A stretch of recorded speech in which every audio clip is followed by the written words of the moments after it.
Nathan's Armory. I'm Nathan.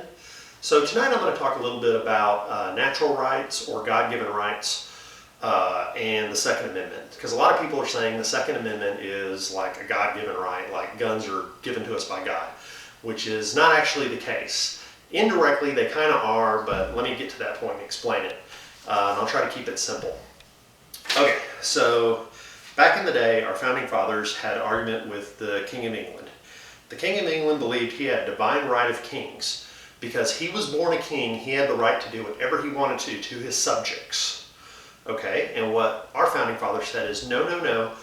There are natural rights in the world. God has given man rights, and those rights are the right to life, liberty, and the pursuit of happiness. Okay, so since I have the right to life, if somebody tries to kill me, I have the right to my life, and they're trying to take my life away. Therefore, I can defend my life. So the right to self-defense, in essence, is directly connected to the right to life. You can't have the right to life if you can't defend your life, okay?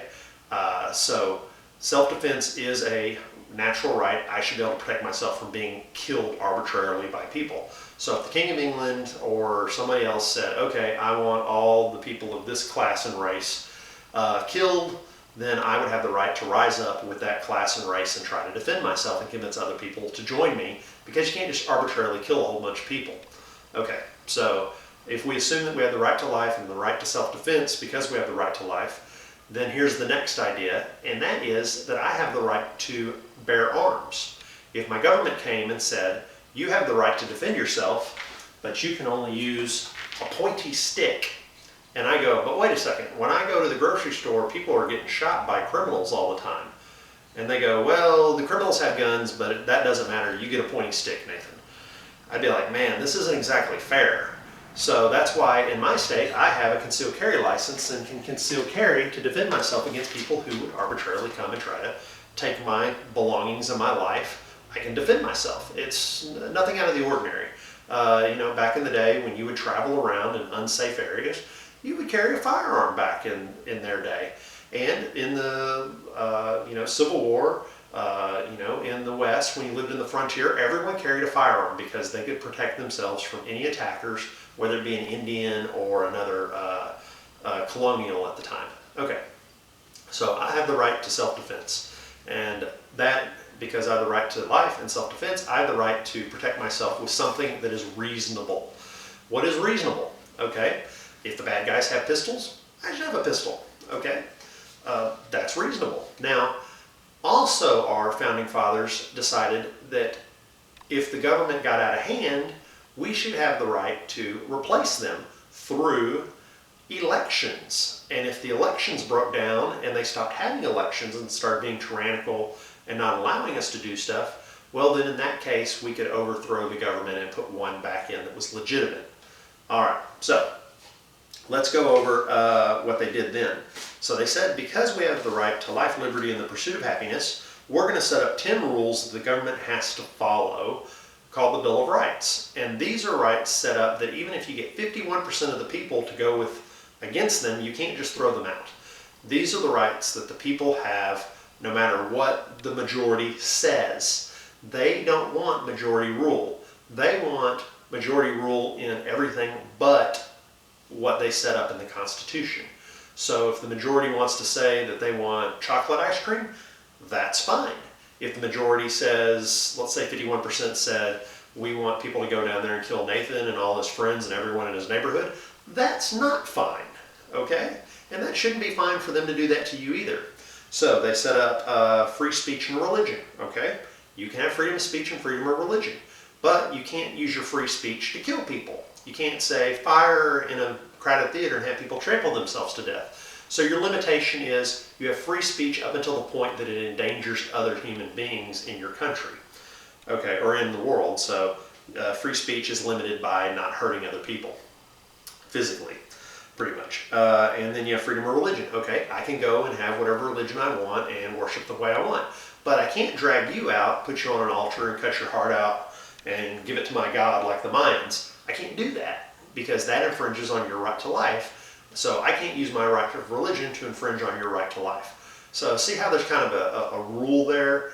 you can do whatever you want to do unless you are going to be hurting people with it. And then the government should step in and have you put on trial, and they have laws set up to control your behavior to where you don't take these rights to hurt other people. But as long as you're not hurting anyone, you're pretty much good to go, is what the Founding Fathers intended. Now, you have the right to a militia in your state, and you have the right to keep and bear arms. That's so you can go out and help the militia if you're called up.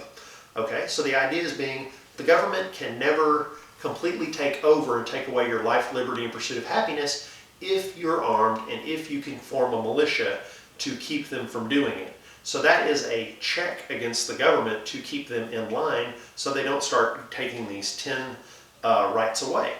Okay, but guess what? The government is always trying to take these 10 rights away. It's in their nature to do so. That's why they had to write them down. The Founding Fathers said, you know what? They're never going to skip over due process, so we don't need to put that in there. No, they put due process in there. It's the Fifth Amendment. You have to put me on trial. But let's give an example where the government hasn't used due process, okay, or trial by jury. The internment of the Japanese citizens in World War II. We went to war and we decided to throw an entire class of American citizens in prison for 3 years or 2 years. That's not fair. Again, they apologize for it after the fact. But again, when Americans get scared, they step all over people's rights. Was it fair to throw all the Japanese and American in internment camps? Hell no. Nobody would say that that's right. But it happened. And it happened not too long ago. Okay. So another one is protection from unreasonable searches and seizures. But again, when the terrorists attacked us, we passed the Patriot Act. And now I should, it says I should be secure in my person, my house, and my papers. Meaning people shouldn't be able to read my papers unless they have a judge say they should be able to look in my papers. But guess what? Everyone can intercept my emails. Not everyone, I'm sorry. The government is intercepting everyone's emails, putting them into supercomputers, and data mining them to see if we're terrorists. So they're invading our privacy to protect us from terrorists and breaking the Fourth Amendment, and they put it in the Patriot Act. Okay, so again, Americans get scared, they write laws that infringe on the Bill of Rights. It happens. Again, we shouldn't stand for it, but nobody's complaining, so it's happening. Okay, due process and trial by jury, okay? So you're saying, yeah, we always get to go to trial, we always have juries in trial if we do anything bad, so that's not a problem. Well, it kind of is, and the reason is this. About a year ago, a year and a month ago, the president snuck into, or he didn't sneak into, but the Congress passed in a military appropriations bill, and the government and the president signed it. And what it said in there is, if anyone is deemed a terrorist, they can be detained indefinitely by the U.S. military without trial and without having to show cause. And guess what? And then they put in here, and this is where it gets really poopy-cocky, even if they're an American citizen. So if I make this video and make a couple other ones on YouTube and I get put on a terrorist list, all of a sudden I can be put in Guantanamo Bay, and I don't get to say, hey, I need a lawyer and I need a judge to review this and come to my defense, and I need a jury of my peers to find that I'm a terrorist before you can keep me in Guantanamo, because I'm an American, by God, and I have the right to due process and trial by jury. And they go, nope, you're a terrorist, you don't have those rights. And I'm an American, but because they call me a terrorist, I don't have my rights anymore? Where did they get off passing this, and why hasn't the Supreme Court taken that and thrown it in the garbage immediately? Because I know people brought it up and are trying to get it up to the Supreme Court, but they haven't overruled it yet. So again, that's very upsetting to me, very worrisome. I have the right to not expect cruel and unusual punishment, because again, the punishment should fit the crime. And it says if it ain't mentioned in the Constitution, you can't assume that the right doesn't exist. Okay, so let's take that in the form of, it doesn't specifically say that I have the right to ammunition, but it's assumed because of the Ninth Amendment that if I have the right to bear arms, I should have the right to have the arms work. And so number 9, pretty much a court of law would say, backs up number 2, that if I have the right to bear arms, I should have the right to ammunition access. So again, and they can look at it back when they tried to take our powder and our lead when they couldn't get our guns, they tried to take our gunpowder away. That the courts would hold up that ammunition is protected under the Second Amendment because of the Ninth Amendment. They can do that. Okay, the 10th Amendment states that if it ain't given to the federal government as a power, then the states get to decide it. But again, our government decides things that aren't in its power all the time. The federal government makes up rules all the time, thousands and thousands of laws that it makes up that really are for the states to determine, but the federal government sticks their nose in it, and we're letting it happen. So anyway, back to the original. Let me sum this up. We have natural rights or unalienable rights of life, liberty, and the pursuit of happiness. Therefore, since I have the right of life, then I have the right to defend my life in self-defense. Therefore, the right to bear arms in the Second Amendment was set up so that I could defend my life. They put a stopgap in there so the government couldn't take away my arms and leave me defenseless. So again, if somebody says the Second Amendment is a God-given right, no, it's not.